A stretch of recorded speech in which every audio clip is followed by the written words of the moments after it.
First India news देख रहे हैं आप और आपके साथ हूं मैं खुशबू मिश्रा। और राजस्थान 10 बजे की शुरुआत एक बड़ी खबर के साथ। आपको बताएं, नीट पीजी काउंसलिंग से जुड़ी हुई बड़ी खबर।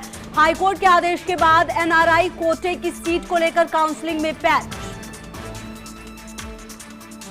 हाईकोर्ट के आदेश के बाद एनआरआई कोटे की सीट को लेकर काउंसलिंग में पेच। नीट काउंसलिंग बोर्ड सिर्फ उन्हीं छात्रों को दे रहा मौका जिन्हें अब तक किसी भी राउंड में नहीं हुई आवंटित सीट। ऐसे में पहले मैनेजमेंट कोटे से सीट उठा चुके चिकित्सकों में निराशा। चिकित्सकों का तर्क, यदि सीट मैट्रिक्स मेरिट के आधार पर कोर्ट आदेश की पालना हो तो सभी अभ्यर्थियों को इन सीटों के लिए मौका दिया जाना चाहिए। ऐसा होने पर अभ्यर्थियों को निष्पक्ष तरीके से सीट का आवंटन होगा।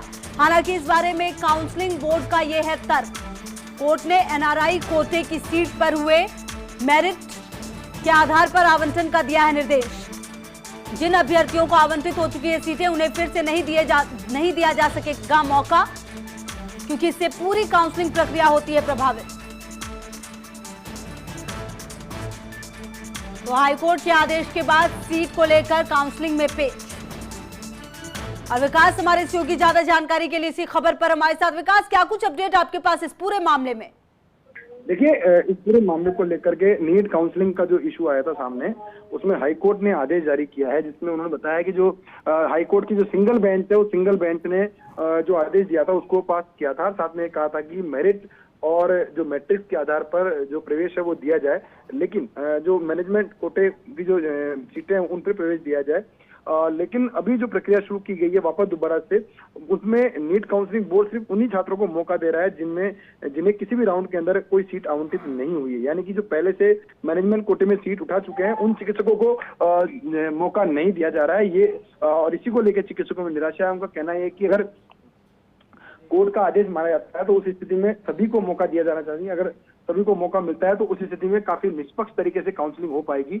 और जबकि जो काउंसलिंग बोर्ड है उसका तर्क यह है कि कोर्ट ने सिर्फ एनआरआई कोटे की जो सीट्स हुई थी जारी हुई थी, उन्हीं पे मेरिट और मैट्रिक्स के आधार पर आवंटन करने का निर्देश दिया था। जिन अभ्यर्थियों को आवंटन पहले से किया जा चुका है उन्हें फिर से मौका दिया नहीं जा सकता, क्योंकि इससे पूरी काउंसलिंग प्रक्रिया जो है वो प्रभावित होती है। जी बिल्कुल, तो काउंसलिंग की प्रक्रिया पूरी तरह से प्रभावित होगी। आगे क्या लगता है विकास, इस मामले में और ज्यादा चीजें कब तक क्लियर हो सकती हैं, अगर कोई कंफ्यूजन है तो? जी, कल काउंसलिंग बोर्ड ने कल इनको बच्चों को बुलाया है। और हालांकि अभी तक जो काउंसलिंग बोर्ड का तर्क है वो यही है कि जो सिंगल बेंच का फैसला था उसको कोर्ट ने अपास किया है, ना कि पूरी प्रक्रिया को अपास किया है। तो सिंगल बेंच का जो फैसला था वो सिर्फ 9 बच्चों को जो एनआरआई सीट में आवंटित हुई थी उसी को लेके इशू है, और उन्हीं बच्चों को जो पहले से आवंटित नहीं हुई जो सीटें, उन्हीं को इसलिए मौका दिया जा रहा है। चलिए, लगातार नजर रहेगी। शुक्रिया आपका इन तमाम जानकारियों के लिए विकास।